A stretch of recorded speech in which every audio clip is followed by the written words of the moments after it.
خوش نصیب کون ہے جو جوانی میں توبہ کرتے ہیں، جوان کی توبہ پہ عرش الہی جھوم اٹھتا ہے۔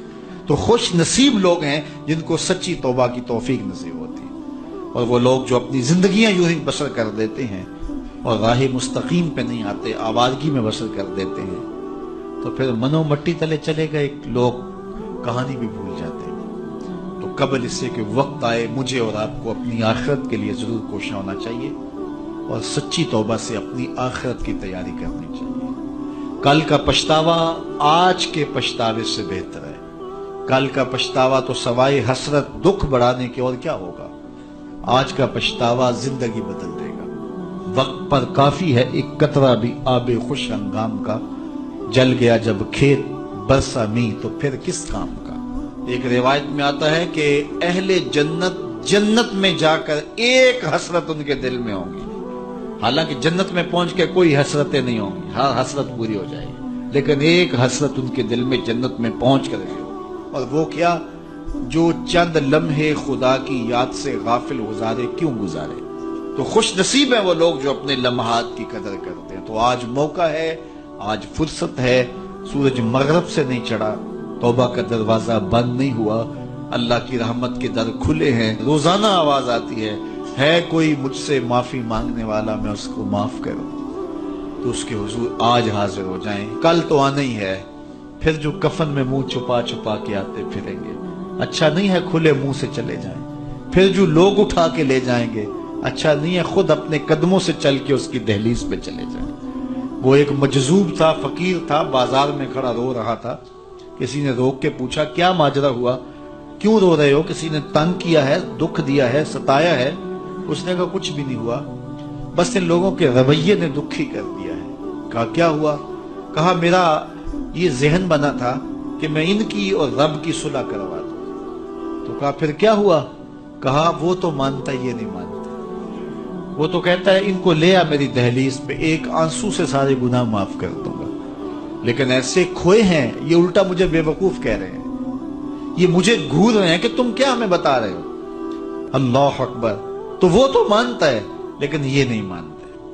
اگلے دن اسی فقیر کو دیکھا گیا کہ وہ قبرستان میں کھڑا رو رہا ہے، تو وہی شخص گزرا تو اس نے روک کے پھر پوچھا بابا قبرستانوں میں بھی روتا ہے اور بازاروں میں بھی روتا ہے، آج کیا مسئلہ ہوا؟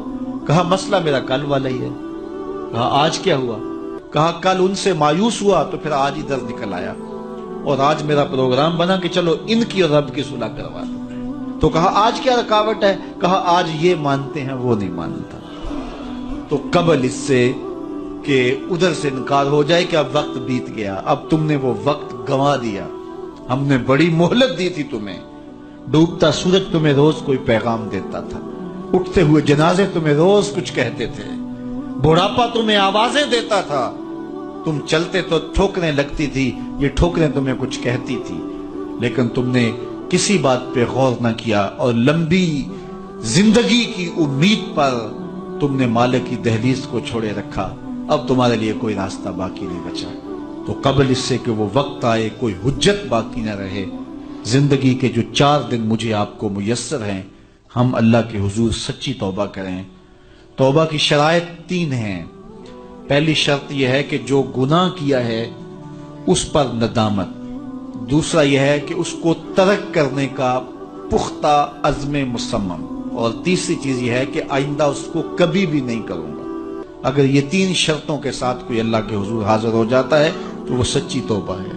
لیکن محض کسی مجلس کے اندر توبہ توبہ پکار اٹھے، جس طرح وہ گاڑی والا ایکسیڈنٹ دیکھتا ہے تو رکتا ہے، 5 لاشیں گری ہوئی ہیں تو وہ ٹیپ بھی بند کر دیتا ہے، سارے بس والے توبہ توبہ پکارنے لگ جاتے ہیں، 1.5 کلومیٹر کے بعد پھر دوبارہ وہ بٹن دبا دیتا ہے، اور پھر وہی گانے اور وہی غلیظ چیزیں، اور پھر معمول کی زندگی۔ ایسی توبہ نہیں ہے۔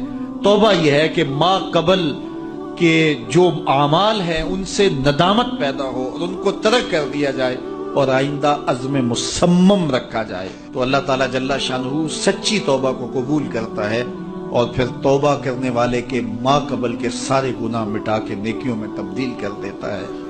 اللہ جل شانہ مجھے بھی آپ کو بھی سچی توبہ کی توفیق سے مالا مال فرمائے، اور زندگی کی ایک ایک ساتھ اپنے دین کے لیے گزارنے کی۔ حضور علیہ السلام نے ارشاد فرمایا میرے دوستوں میں سب سے قابل رشک دوست وہ ہے کہ جس کا سامان دنیا تھوڑا ہے اور نمازیں زیادہ ہیں، اور پھر ارشاد فرمایا جب وہ چلتا ہے تو اس کی طرف اشارے بھی نہیں ہوتے، یعنی وہ اتنا معروف نہیں ہے کہ وہ گزر رہا ہو تو لوگ کہیں یہ فلاں جا رہا ہے فلاں جا رہا ہے۔ اور پھر حضور علیہ الصلوۃ والسلام نے اپنے ہاتھ سے وَنَقَدَ بِيَدِهِ، حضور نے ایسے چٹکی بجائی اور فرمایا اس کو موت بھی ایسے ہی آئی، موت بھی اس کو ایسے ہی آئی۔ اور پھر حضور نے آگے ارشاد فرمایا قلت بواکی ہے، اس کو رونے والے بھی تھوڑے ہی تھے، بہت زیادہ رونے والے نہیں تھے۔ فرمایا میرے دوستوں میں قابل رشک دوست دیکھنا ہو تو یہ ہے اس کا جنازہ جا رہا۔ اللہ اکبر، یہ دنیا پہ آئے، ایک کونے کھجرے میں زندگی کاٹ دی، رزق حلال کمایا، معاشرے میں کوئی اتنی پہچان بھی نہیں بنی، بس آئے، بس زیادہ وقت مسجد میں گزرا، سجدے کثرت کے ساتھ تھے، حقوق العباد کا خیال رکھا، کسی کو دکھ نہیں دیا اور اپنی زندگی گزار دی۔ مرے تو زیادہ لوگوں کو پتہ ہی نہیں چلا، اس کی کسی کو کمی محسوس نہیں ہوئی، اس لیے کہ معاشرے کے اندر وہ ایسا ہی نہیں تھا، لا یشار الیہ الناس، لوگ اس کی طرف اشارہ نہیں کیا کرتے تھے کہ یہ فلاں ہے یہ فلاں ہے، اس کا تذکرہ نہیں کیا جاتا تھا، نہ کسی شادی میں بلایا جاتا تھا، نہ کسی ولیمے میں بلایا جاتا تھا۔ معاشرے میں ایک گمنام زندگی تھی، لیکن سجدے اس کے زیادہ تھے، نمازیں اس کی زیادہ تھی، قلت بواکی ہے، اور زندگی کے بکھیڑے بھی زیادہ نہیں تھے، گیا تو رونے والے بھی بہت ہی تھوڑے تھے۔ تو فرمایا میرے دوستوں میں قابل رشک دوست دیکھنا ہے تو یہ اس کا جنازہ جا رہا ہے، چونکہ جتنا وزن تھوڑا ہوگا، جتنا بھار کم ہوگا، اتنا سفر آسان ہوگا۔ تو ہماری زندگی آخرت کے لیے گزرنی چاہیے، اور ہم اتنا بوجھ نہ بنائیں کہ جو ہمارے لیے اٹھانا مشکل ہو جائے۔ تو ہم اپنی ساری زندگی مرتب کریں، منظم کریں، ہم فالح بن جائیں۔ اور قرآن نے فلاح کی منزل بیان کرتے ہوئے پہلی چیز بیان فرمائی سورہ بقرہ میں کہ جس کے پاس ایمان کی دولت ہے، کیونکہ اس دنیا پر سب سے بڑی دولت جو ہمیں دی گئی ہے وہ دولت ایمان ہے، اور آخرت میں سب سے بڑی دولت جو عطا کی جائے گی بندہ مومن کو وہ اللہ کا دیدار ہوگا۔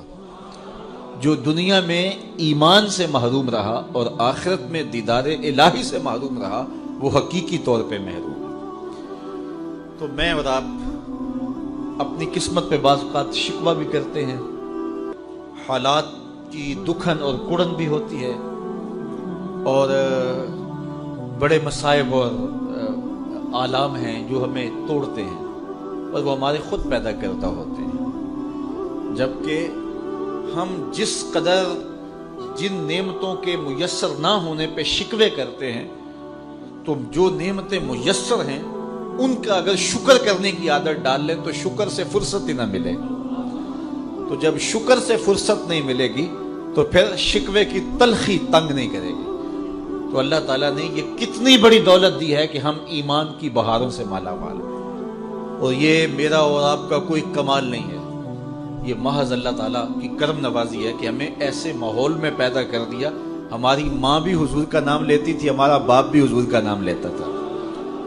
علامہ اقبال کہتے ہیں، تشریف رکھیں، علامہ اقبال کہتے ہیں نام تو از پدرا موختم، حضور میں آپ کا نام اپنے باپ سے سنا ہے، میں نے اپنے باپ سے آپ کا نام سنا ہے۔ تو یہ ہمیں جو نصیب ہو گیا اس پر اللہ کا شکر کریں۔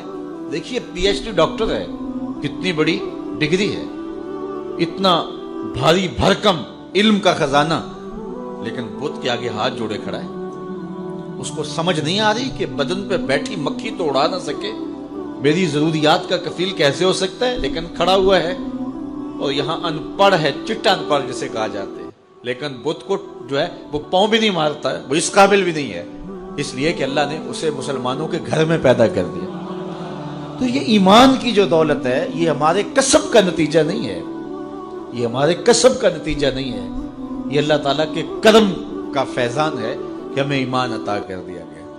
تو ساری زندگی بھی ہم اس کا شکر ادا کرتے رہیں تو اس کا شکر ادا نہ ہو، اور ایمان کی جو مٹھاس ہے، یہ دولت ہمیں جو مل گئی ہے، اس کا جو سرور ہے، اس کی جو لذت ہے، ساری زندگی اسی لذت میں گزار دیں کہ اللہ نے ایمان کی دولت نصیب فرمائی۔ باقی جو نہیں ہے، میں کہتا ہوں جو میسر ہمیں نہیں ہے اس کی تلخیاں مٹانی ہو تو صرف ایک حدیث سے ساری تلخیاں ختم کی جا سکتی ہیں۔